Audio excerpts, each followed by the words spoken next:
ಪ್ರಿಯ ದೇವರ ಮಕ್ಕಳೇ, ನಿಮ್ಮೆಲ್ಲರಿಗೆ ನನ್ನ ವಂದನೆಗಳು. ಇವತ್ತಿನ ದಿವಸ ಕರ್ತನ ವಾಕ್ಯ ಏನಂದರೆ,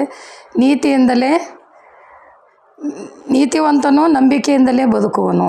ನೀತಿವಂತನು ನಂಬಿಕೆಯಿಂದಲೇ ಯಾವ ರೀತಿ ಬದುಕುತ್ತಾನೆ, ಅದರಿಂದ ನಮಗೆ ದೇವರ ಆಶೀರ್ವಾದ ಹೇಗೆ ಸಿಗುತ್ತದೆ ಅದನ್ನು ಕುರಿತು ಕೇಳೋಣ. ಏನಂದರೆ, ವಾಕ್ಯ ಏನು ಹೇಳ್ತದಂದರೆ, ನಾವು ಎಲ್ಲೇ ಆಗಲಿ ದೇವರ ಮೇಲೆ ಯಾವಾಗಲೂ ನಾವು ವಿಶ್ವಾಸದಿಂದ ಮಾಡಿದಂಥ ಕೆಲಸಕ್ಕೆ ಜಯ ಸಿಗ್ತದೆ ಎನ್ನುವ ನಂಬಿಕೆ ನಮಗಿರಬೇಕು. ಈಗ ಯಾರೇ ಆಗಲಿ ಪ್ರಾರ್ಥನೆಗಾದರೂ ಬರ್ತಾರೆ, ಪ್ರೇಯರ್ ವರ್ಷಲ್ಲಿದ್ದರೆ ಅವರು ಸರಿಯಾಗಿಲ್ಲ ಅಂತ ಕೆಲವರು ಇರ್ತಾರೆ, ಕೆಲವರು ನನಗೆ ಚೆನ್ನಾಗಾಯ್ತು ಮ್ಯಾಮ್ ಅಂತ ಬರ್ತಾರೆ. ಯಾಕಂದರೆ ಕೆಲವ್ರಿಗೆ ನಂಬಿಕೆ ಇರುತ್ತೆ, ಇಲ್ಲಿ ಪ್ರಾರ್ಥನೆ ಮಾಡಿದ್ರೆ ನಮಗೆ ಜಯ ಆಗುತ್ತೆ ಅಂತ. ಆ ಒಂದು ನಂಬಿಕೆಯಿಂದಲೇ ಅವರು ಬೇಗನೆ ಸ್ವಸ್ಥ ಹೊಂದುತ್ತಾರೆ. ಅದೇ ಪ್ರಕಾರ ವಾಕ್ಯ ಏನು ಹೇಳ್ತದಂದರೆ, ನಮಗೆ ಎಷ್ಟೋ ಕಷ್ಟಗಳು ಬಂದಾಗ ಕೂಡ ಎಕ್ಸಾಂಪಲ್ ಸಮುದ್ರದ ನೀರಿನ ಅಲೆಗಳು ಹೇಗೆ ರಭಸವಾಗಿ ಬರ್ತವೆ, ಆದರೆ ಎಷ್ಟು ರಭಸವಾಗಿ ಬರ್ತವೋ ಅಷ್ಟೇ ಎಲೆಗಳಿಂದ ತಿರುಗಿ ವಾಪಸ್ ಹೋಗಿಬಿಡ್ತವೆ. ಯಾಕಂದರೆ ದೇವರು ಅದಕ್ಕೆ ಒಂದು ಮೇರೆಯನ್ನು ಕೊಟ್ಟಿದ್ದಾನೆ, ಅಲ್ಲೇವರೆಗೆ ಬಂದು ಅದನ್ನು ಅಪ್ಪಳಿಸಿಕೊಂಡು ಹೊರಟು ಹೋಗ್ತದೆ.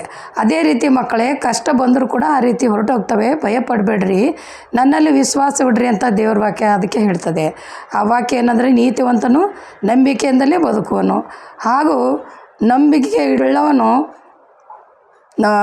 ಆತನ ಮೇಲೆ ಯಾರ್ಯಾರು ನಂಬಿಕೆ ಇಟ್ಟಾರೋ ಅವರು ಸತ್ತರೂ ಬದುಕೋರು ಅಂತ ಯಾಕೆ ಹೇಳ್ತಾರೆ ಅಂದರೆ, ಆತ್ಮಿಕವಾಗಿ ಸತ್ತಿರ್ತೇವೆ ನಾವು. ಏನಂದರೆ, ತಪ್ಪು ಮಾಡೋದ್ರಲ್ಲಿ, ಪಾಪ ಮಾಡೋದ್ರಲ್ಲಿ, ಸುಳ್ಳು ಹೇಳೋದ್ರಲ್ಲಿ, ಮೋಸ ಮಾಡೋದ್ರಲ್ಲಿ, ಒಬ್ಬರನ್ನೊಬ್ಬರು ಹೊಟ್ಟೆಕಿಚ್ಚಿಬಿಡೋದು, ಇವುಗಳಿಂದ ನಾವು ಸತ್ತು ಹೋಗಿರ್ತೀವಿ. ಆದರೆ ಲೌಕಿಕ ರೀತಿಯಲ್ಲಿ ಸತ್ತು ಹೋಗೋದು, ಆತ್ಮಿಕ ರೀತಿಯಲ್ಲಿ ಸತ್ತು ಹೋಗೋದು ಬೇರೆ.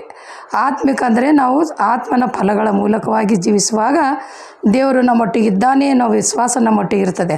ಅದಕ್ಕಾಗಿ ವಾಕ್ಯ ಏನು ಹೇಳ್ತದೆ ನೋಡೋಣ. ಇಬ್ರಿಯ 10:38 ಆದರೆ ನನ್ನವನಾಗಿರುವ ನೀತಿವಂತನು ನಂಬಿಕೆಯಿಂದಲೇ ಬದುಕುವನು, ಅವನು ಹಿಂದಿರುಗದೆ ಅವನಲ್ಲಿ ಸಂತೋಷ ಇರೋದಿಲ್ಲ. ಹಾಗೂ ಇಬ್ರಿಯ 11:6 ನಂಬಿಕೆ ಇಲ್ಲದೆ ದೇವರನ್ನು ಮೆಚ್ಚಿಸುವುದು ಅಸಾಧ್ಯ. ದೇವರ ಬಳಿಯಲ್ಲಿ ಬರುವನು ದೇವರು ಇದ್ದಾನೆ, ತನ್ನನ್ನು ಹುಡುಕುವವರಿಗೆ ಪ್ರತಿಫಲ ಕೊಡುತ್ತಾನೆ ಎಂಬ ನಂಬಿಕೆ ಯಾರಿಗಿರಬೇಕು? ನಮ್ಮೆಲ್ಲರಿಗಿರಬೇಕು. ಅದಕ್ಕಾಗಿ ದೇವರ ವಾಕ್ಯ ಏನು ಹೇಳ್ತದಂದರೆ, ನಾವು ನಂಬಿಕೆಯಿಂದ ಹಿಂತಿರುಗಬಾರ್ದು. ಎಕ್ಸಾಂಪಲ್ ಆಗಿ ಇದರಲ್ಲಿ ನಶಿಸಿ ಹೋಗುವಂಥ ಸಮಯದಲ್ಲಿ ದೇವರು ಏನು ಮಾಡ್ತಾರೆ ಅಂದರೆ, ಆಕೆಗೆ ಯಾರು ಲೋಟನೇ ಹೆಂಡತಿಗೆ ಹೇಳ್ತಾರೆ, ನೋಡಮ್ಮ ಬೇಗ ಬೇಗ ಹೋಗು, ಇಲ್ಲೆಲ್ಲ ನಾವು ನಾಶ ಮಾಡಲ್ಪಡ್ತದೆ ಈ ಪಟ್ಟಣವನ್ನು ಅಂಥೇಳಿ ಹೇಳಿದಾಗ ಬಾಬೆಲ್ ನಷ್ಟ ಮಾಡುವಂಥ ಸಮಯದಲ್ಲಿ ಆಕೆ ಏನು ಮಾಡ್ತಾಳೆ, ಆತ್ಮಿಕ ರೀತಿಯಾಗಿ ಮನೆಯಲ್ಲಿ ಏನೋ ಇಟ್ಟಿದೇನೋ, ಅಲ್ಲೇನೋ ಇಲ್ಲೇನೋ ಎಂಬ ಒಂದು ಹೆಣ್ಣುಮಕ್ಕಳ ಸ್ವಭಾವಪೂರ್ವಕವಾಗಿ ಹಿಂತಿರುಗಿ ನೋಡಿದಾಗ ಆಕೆ ಎಲ್ಲೇ ಉಪ್ಪಿನ ಸ್ತಂಭ ಆಗಿರ್ತಾಳೆ. ಹಾಗೆ ನಮ್ಮ ಮಾನಸಿಕವಾಗಿ ಯೋಚನೆ ಮಾಡೋದು, ನಾವು ದೇವರ ವಿಷಯದಲ್ಲಿ ಒಳ್ಳೆಯದನ್ನೇ ಕುಳಿತು ವಿಚಾರ ಮಾಡಬೇಕಂತ ಯಾಕೆ ಹೇಳ್ತಾರೆ, ಇದಕ್ಕಾಗಿಯೇ.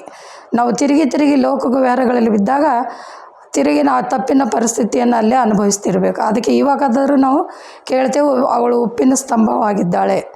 ಆ ರೀತಿ ಕರ್ತನೆ, ನಾವು ಯಾರು ದೇವರಲ್ಲಿ ನಂಬಿಕೆ ಇಟ್ಟು ಸ್ಥಿರವಾಗಿ ನಿಲ್ಲುತ್ತಾರೋ ಅವರಿಗೆ ಅಲೆಗಳು ಹೇಗೆ ಬಂದು ಅಪ್ಪಳಿಸಿ ತಿರುಗಿ ಹೋಗ್ತಾವೋ ಆ ರೀತಿ ಅದರಿಂದ ಪಾರು ಮಾಡ್ತೇನೆ ಅಂತ ದೇವರು ಹೇಳ್ತಾರೆ.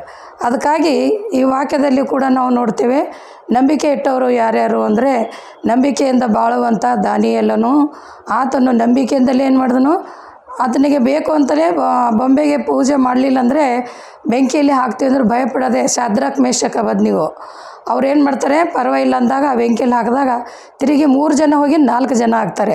ಶಾದ್ರಕ್ ಮೇಷಕ್ ಹೊರಗಡೆ ಬನ್ನಿ ಅಂದಾಗ ಹೊರಗಡೆ ಬರ್ತಾರೆ, ಆದರೆ ಅವ್ರ ತಲೆ ಕೂದಲು ಕೂಡ ಸುಟ್ಟೋರ್ಗಿರೋದಿಲ್ಲ. ಯಾಕಂದರೆ ಅವರ ವಿಶ್ವಾಸ, ನಾವು ಸತ್ತರೂ ಸಾಯ್ತೀವಿ, ಇದ್ದರೂ ಇರ್ತೀವಿ, ದೇವರು ನಮ್ಮನ್ನು ಬದುಕಿಸೋನು ಸ್ಥಿರವಾಗಿದ್ದಾನೆ ಎಂಬ ನಂಬಿಕೆಯಿಂದಲೇ ಅವರು ಬದುಕಿದ್ರು. ಹಾಗಾಗಿ ನೀತಿವಂತನ ನಂಬಿಕೆಯಿಂದಲೇ ಬದುಕ್ತಾನೆ ಅಂತ ಈ ವಾಕ್ಯಗಳ ಮೂಲಕವಾಗಿ ನೀವು ತಿಳ್ಕೊಳ್ಬೋದು.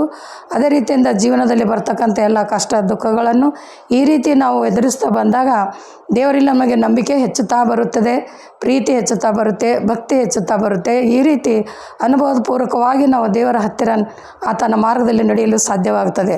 ಅದಕ್ಕೆ ದೇವರು ಕೂಡ ಹೇಳ್ತಾರೆ, ಯಾರ್ಯಾರು ದೇವರನ್ನು ನಂಬಿ ನೀತಿ ಮಾರ್ಗದಲ್ಲಿ ನಡೀತಾರೋ ಅವರು ಪರಲೋಕ ರಾಜ್ಯಕ್ಕೆ ಬಾಧ್ಯರಾಗುತ್ತಾರೆ ಅಂತ. ಅದಕ್ಕಾಗಿ ದೇವರು ಕಡೆ ಗಳಿಗೆಯಲ್ಲಿ ಬರುವಾಗ ಯಾರ್ಯಾರು ನನ್ನನ್ನು ನಂಬಿಕೆ ಇಟ್ಟು ನನ್ನ ಮಾರ್ಗದಲ್ಲಿ ನಡೀತಾರೋ ಅವ್ರಿಗೆ ನಿತ್ಯ ಭಾಗದಲ್ಲಿ ನಡೆಸ್ತೀನಿ ಅಂತ ಹೇಳ್ತಾರೆ. ಅದಕ್ಕಾಗಿ ನೀವುಗಳು ಈ ರೀತಿ ಆತನ ನಂಬಿಕೆಯನ್ನು ಸ್ಥಿರಪಡಿಸಿಕೊಂಡು ಜೀವನದಲ್ಲಿ ಬದುಕಬೇಕಾಗಿಯೇ ಇವತ್ತಿನ ವಾಕ್ಯ ಆಗಿರುತ್ತೆ. ಅದಕ್ಕಾಗಿ ನೀತಿವಂತರು ನಂಬಿಕೆಯಿಂದಲೇ ಜೀವಿಸೋರ ವಾಕ್ಯವಾಗಿರ್ತದೆ. ಪ್ರಾರ್ಥನೆ ಮಾಡೋಣ. ಅತಿ ಪರಿಶುದ್ಧ ಸ್ಥಳದಲ್ಲಿ ವಾಸ ಮಾಡುವ ಪರಮ ಪ್ರೀತಿಯುಳ್ಳ ಕರ್ತನೇ ಅಪ್ಪ ಯೇಸುವೆ, ಇಲ್ಲಿವರೆಗೆ ನಾವು ಏನು ಕೇಳಿದೆವು ಅಂದರೆ ನೀತಿವಂತನು ನಂಬಿಕೆಯಿಂದಲೇ ಬದುಕುತ್ತಾನೆ ಅಂತ. ಹೌದು ಸ್ವಾಮಿ, ನಿನ್ನಲ್ಲಿ ನಂಬಿಕೆ ಇಡುವವರು ಎಂದಿಗೂ ಆಶಾಭಂಗ ಪಡುವುದಿಲ್ಲ. ನಿನ್ನ ವಾಕ್ಯಗಳ ಮೂಲಕ ಜಯ ಹೊಂದುತ್ತೇವನ್ನು ಕೇಳಿದ್ದೇವೆ.